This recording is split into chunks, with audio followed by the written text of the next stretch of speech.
Hello नमस्ते श्री स्वामी समर्थ. कसे आहात तुम्ही सर्व? तुमचं सर्वांचं स्वागत आहे तुमच्या आपल्या आवडते चॅनल लक्ष्मीज लाईफ अँड स्वामी सेवामध्ये. कुठे जाते मी सांगा बरं? काय वाटतंय तुम्हाला? हे कुठलचं दृश्य आहे?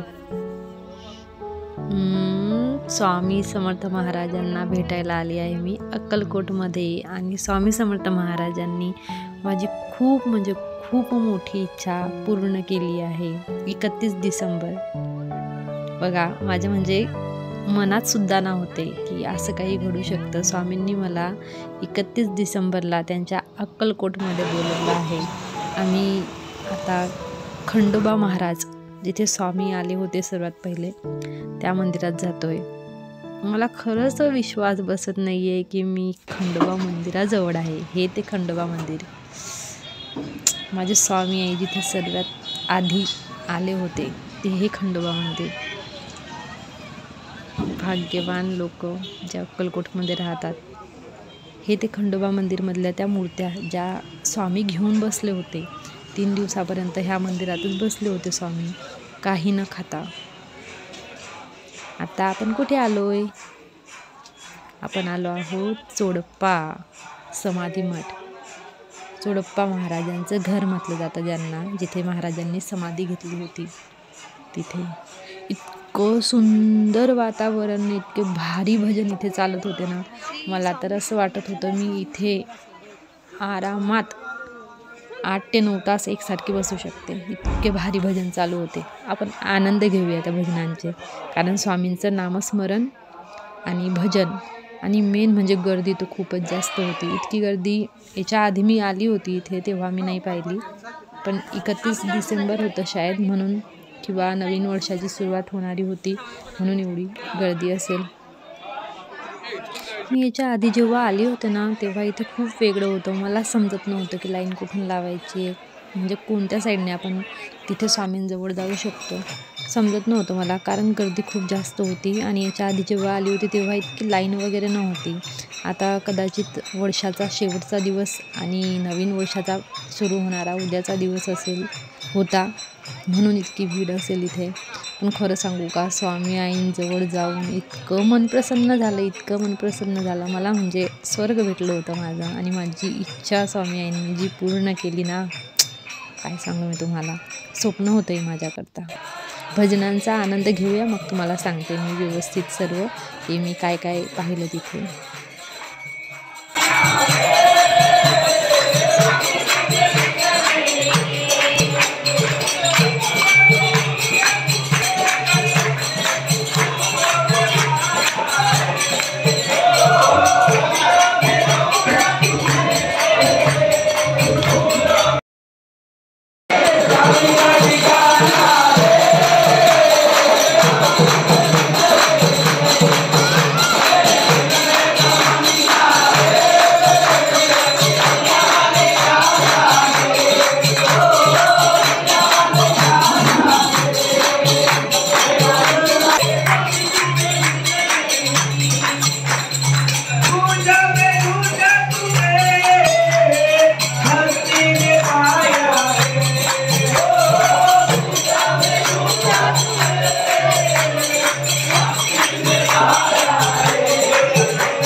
हे आहे आपलं वटवृक्ष मंदिर, स्वामी समर्थ महाराजांचं वटवृक्ष मंदिर, जिथे महाराज येऊन बसत होते.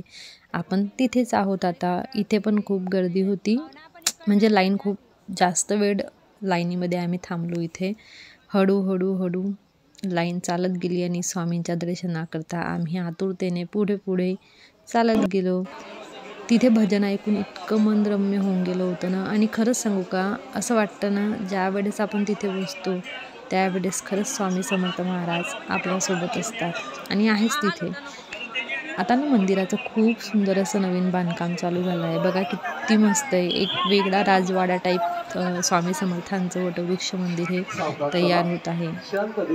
माझी स्वामी खूप सुंदर वाटतंय ना इथे. एक सांगू का, इतकी भीड होती ना, म्हणून म्हणजे थोडंसं असं याच्यासारखं वाटलं. पण एकांत कदाचित नाही भेटते इथे, कारण आता हल्ली खूप जास्त सेवेकरी स्वामींना भेटायला येत असतात इथे. आधी एवढं जास्त नव्हतं, पण एकांतामध्ये बसलो ना तर खरंच स्वर्ग हे वटवृक्ष मंदिरच. किती सुंदर आहे बघा. स्वामी समर्थ, श्री स्वामी समर्थ, जय जय स्वामी समर्थ महाराज, श्री स्वामी.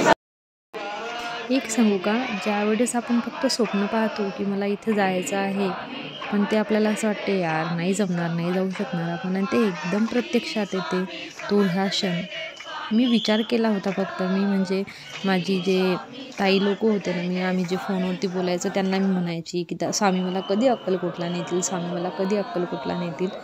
आणि खरं सांगू का, म्हणजे कल्पनासुद्धा केली नव्हती मी की एक दिवस असा की जो वर्षाचा शेवट करेल आणि दुसरा दिवस असा की जो नवीन वर्षाची सुरुवात करेल. अशा दिवशी मी स्वामींना भेटायला जाणार, आणि तो म्हणजे आजचा दिवस.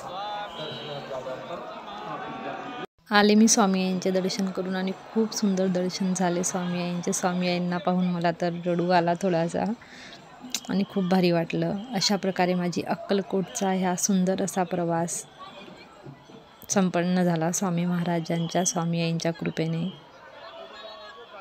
स्वामी आई, हे जे मागे स्वामी आहे ना रुद्राक्षमध्ये, त्यांच्यासोबत ना मला व्हिडिओ बनवायचा होता, पण माझ्यासोबतचे कोणीच नव्हते, म्हणून मी असाच व्हिडिओ बनवला.